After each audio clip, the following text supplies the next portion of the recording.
Pemirsa, di tengah kasus yang tengah menjerat dirinya, Ketua KPK Firly Bahuri justru meminta penjadwalan ulang pemeriksaan dirinya yang sedianya dilakukan oleh Dewan Pengawas KPK dalam kasus dugaan pemerasan terhadap mantan Menteri Pertanian Syahrul Yassin Limpo. Tidak hanya itu, Polda Metro Jaya juga telah menjadwalkan ulang pemeriksaan Firly Bahuri pada pekan depan. Kita akan membahasnya dengan Yudi Purnomo, mantan penyidik KPK. Selamat siang, Mas Yudi. Selamat siang, Mbak. Ya, dengan Eva di studio. Mas Yudi, pola minta penundaan sebelumnya dipakai Firly Bahuri menghadapi pemeriksaan Polda Metro Jaya. Pola yang sama juga diulang dalam menghadapi pemeriksaan Dewas KPK. Apakah Anda menilai ini adalah strategi Firly Bahuri untuk buying time, Mas Yudi? Ya, betul. Seperti yang sudah saya sampaikan ke teman-teman media ya, bahwa ini bagi saya ketika jadi penyidik sebuah hal yang biasa ya, menunda-nunda pemeriksaan gitu ya. Pertama untuk memperkuat mental gitu ya, karena ketakutan. Kemudian yang kedua diduga mempersiapkan alibi gitu kan. Kemudian yang ketiga ya siapa tahu diduga itu bisa untuk menghilangkan barang bukti misalnya atau merusak barang bukti misalnya. Itu banyak hal lah ketika orang tidak mangkir pada panggilan pertama. Itu adalah strategi mereka. Yang keempat, ya bisa jadi salah satu strategi juga untuk melarikan diri. Jadi banyak hal yang bisa dianalisis dari ketika orang mangkir dari panggilan, entah itu dari penyidik polisi gitu ya ataupun dari Dewas KPK. Jadi menurut saya pola-pola atau tingkah laku yang seperti ini sebenarnya adalah perbuatan yang tidak benar gitu kan.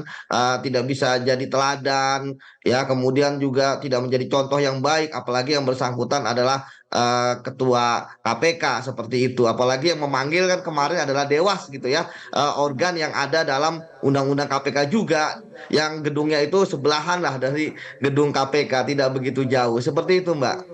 Iya, lalu bagaimana seharusnya Dewas menghadapi strategi Firly Bahuri ini, Mas Yudi?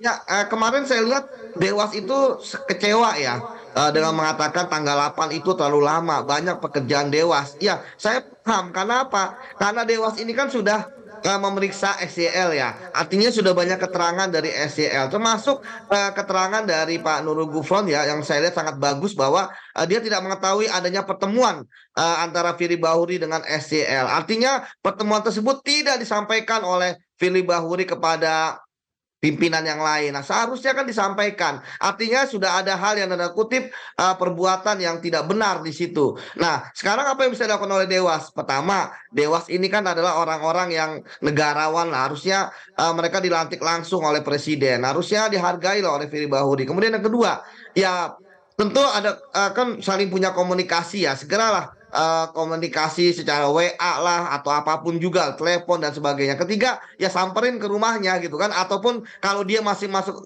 kerja ya dia segera untuk di samperin juga ruang kerjanya untuk segera diperiksa. Karena apa? Karena kalau dia tidak diperiksa ya maka Dewas tidak akan mendapatkan keterangan yang penting terkait dengan dugaan pelanggaran etik ya. Dalam hal ini saya lihat fokusnya adalah adanya pertemuan antara pimpinan KPK yaitu Firly Bahuri dengan pihak yang berperkara. Dalam hal ini adalah Menteri SCL yang sekarang sudah mantan. Seperti itu, Mbak. Iya, Mas Yudi, tapi anggota Dewas Samsudin Haris menyatakan bahwa Dewas tidak punya kewenangan memaksa pimpinan KPK untuk datang. Lalu di mana taji Dewas, Mas Yudi? Ya, kalau taji Dewas semua orang sudah paham. Ini juga yang dilihat oleh Firly Bahuri ya, bahwa silakan aja Anda memanggil, tapi saya kalau tidak mau datang ya ini kan sebenarnya presiden yang tidak baik gitu ya. Kenapa sih ada Dewas? Semua juga paham Dewas itu nggak punya upaya paksa seperti penyidik gitu ya. Tetapi kan Dewas itu ada di dalam KPK. Ya masa Anda ketua KPK gitu ya nggak mau datang gitu kan, menjadwalkan dalam waktu yang lama dari panggilan Dewas seperti itu. Ya kalau berpikir bahwa ini adalah proses hukum yang nggak akan kena gitu ya, karena memang nggak bisa untuk dibawa paksa. Itulah sebabnya saya pikir juga Dewas terus koordinasi juga dengan Polda Metro misalnya terkait dengan tadi dugaan strategi-strategi yang dilakukan oleh Firly Bahuri untuk menunda-nunda terkait dengan pemeriksaannya. Saya juga melihat bahwa tadi kan Pak Firly juga akan dipanggil lagi gitu ya. Makanya melihat bahwa sekarang tanggal 28 ya, Firly tanggal 8 November memintanya. Setelah tanggal 8 November, saya melihat, oh ini ada jeda waktu yang lama loh. Kenapa nggak hari Senin?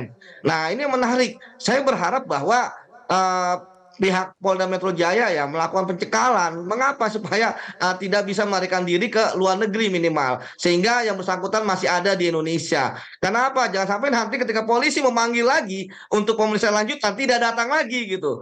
Dan kita bisa melihat bahwa dalam waktu sehari saja, dalam pengalaman saya sebagai penyidik, orang itu bisa ke luar negeri, orang itu bisa pergi ke daerah yang lain ataupun bersembunyi. Jadi ini yang harus kita waspadai gitu ya. Memang taktik dan strategi ini kan sebenarnya bukan barang baru gitu ya.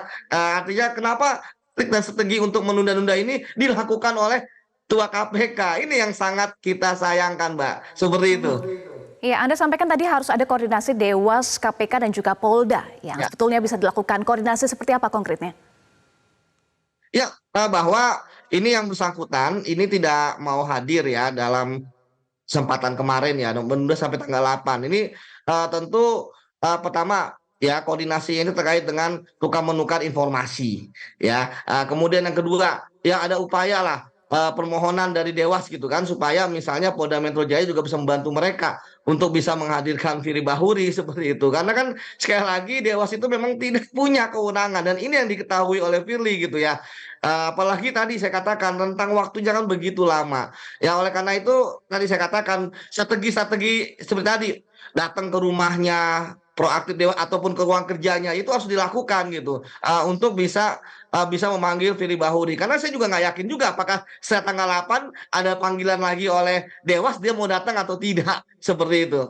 Baik, ini kembali lagi ke etika dari pimpinan KPK untuk hadir ya memenuhi panggilan Dewas.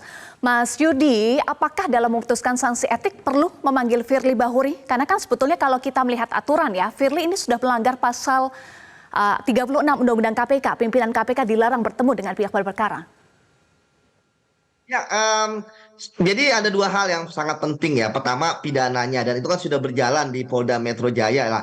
Kemudian kedua, kenapa sih Dewas juga menurut saya juga harus berjalan etiknya supaya menjaga marwah institusi KPK. Ini yang diduga melanggar etik langsung Ketua KPK. Artinya ini akan menjadi contoh teladan yang buruk bagi pegawai KPK lain bahwa ternyata kalau bertemu dengan pihak berperkara boleh loh. Ingat Dewas ini terkait dengan etik dia tidak harus membuktikan adanya pemerasan gitu kan, adanya upaya-upaya untuk penyuapan misalnya atau menerima gratifikasi gitu, bahwa bertemu dengan pihak berperkara saja itu sudah melanggar etik seperti itu. Jadi ini lebih condong kepada bagaimana menjaga etika atau marwah KPK supaya ya kepercayaan masyarakat kepada KPK tidak semakin menurun seperti itu. Apalagi kemarin kan juga kita bisa melihat bagaimana penggeledahan di rumahnya gitu kan, dan di beberapa tempat yang lain. Artinya kalau untuk penyidikan saya yakin bahwa itu sudah akan semakin rampung. Nah sekarang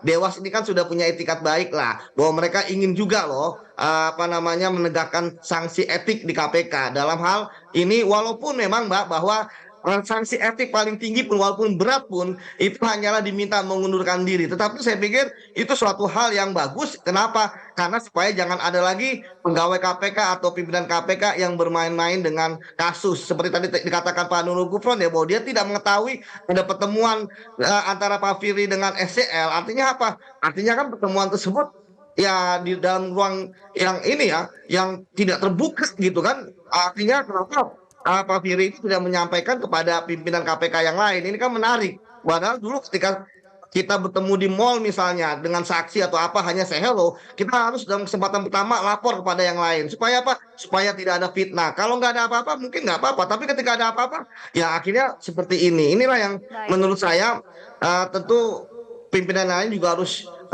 bersikap jujur gitu ya terhadap pertanyaan-pertanyaan dari Dewas sebelum nanti Pak Firly diperiksa. Karena tanpa Pak Firly diperiksa tentu Dewas tidak akan bisa merampungkan pemeriksaan etiknya untuk apakah akan masuk ke sidang etik atau tidak, karena ini kan pelapornya adalah Pak Firly. Artinya bahwa ketika dia disidang yang disidang adalah Pak Firly gitu kan.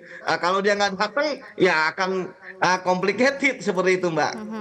Baik, kita nantikan ya etika dari Ketua KPK untuk bisa memenuhi panggilan dari Dewas KPK. Terima kasih Mas Yudi. Jelajahi cara baru mendapatkan informasi. Download Metro TV Extend sekarang.